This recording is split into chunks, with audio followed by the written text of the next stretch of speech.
My name is Natalia Kaliada, and I'm co-founding artistic director of Belarus Free Theater. My name is Imara Jones. I am the founder and CEO of TransLash Media, which is an organization that uses the power of journalism to center the humanity of trans people. My name is Ekaterina Kotrikadze. I'm a news director for TV Rain, independent Russian TV channel. I'm Zsirka from Hungary. I'm an executive board member of Hungary's biggest and oldest LGBTQ organization, which is Hatter Society.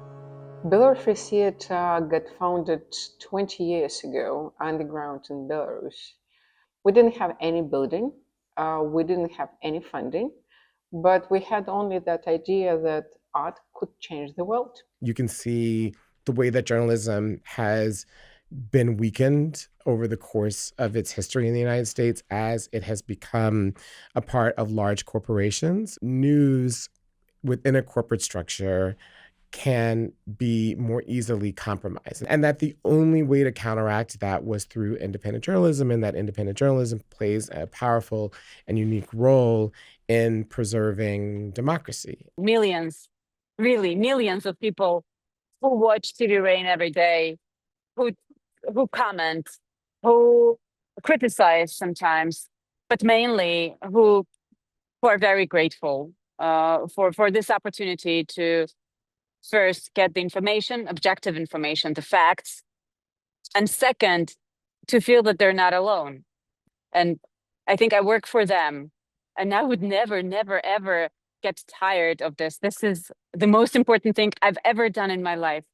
And around 18 or 19 years old, I was in a campaign. It was a countrywide campaign. It was called I'm Also Human.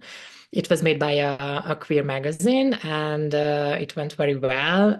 It was on the national television as well.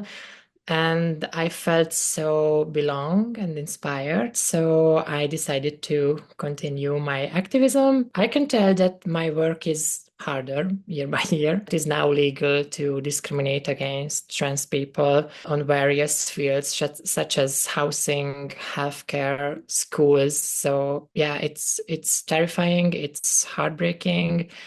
So sometimes it feels like it's never gonna stop. So I have to be resilient. I have to find new and new ways to fight against them and to keep together myself and my team. I remember the closing of independent TV channel NTV in 2001. And I remember I was a student of Moscow State University journalism faculty, and we were concerned actually that NTV was shut down, and it was obviously a political decision. But, you know, we had a couple of small protests and little rallies in Moscow. And then we said, and we thought, okay, we have plenty of other television channels in Russia. We have plenty of other radio stations, newspapers, and we have plenty of opportunities to talk about anything and to discuss anything. And then we went home to take a rest. So it was a huge mistake. Of course, I blame myself, and we blame ourselves. If you want to change dictatorship for democracy, you don't have a right to whisper. You must say it out loud, what you want from your society and from your life. Dictatorship is not a political issue. Dictatorship is a moral issue. Morality and creativity together create that particular mix that put dictators into a panic mode. When it comes to the preservation of democracy, we have to be willing to be bolder, and we have to be willing to be more forward-leaning on this than we are practically on any other issue. And the reason why is because there is no other profession written into the US Constitution besides journalists. I think that journalists are not doing their job in telling people and warning people of the mortal danger, not only to the country, but to the democracy, but to tens of millions of people within it. Don't underestimate the autocrat. Don't underestimate. just think, okay, we have other opportunities, we have other things to care about, we have I don't know, we have the democracy still there in America. You can think so, but sometimes you wake up in the morning and you don't have it anymore. One of the reasons why we keep repeating and going back to the same place is that we won't own the dark side of the history. We don't have a luxury to be apolitical, and we don't have time to be apolitical. And we need to create those spaces that will make people think, but also will allow people to dream.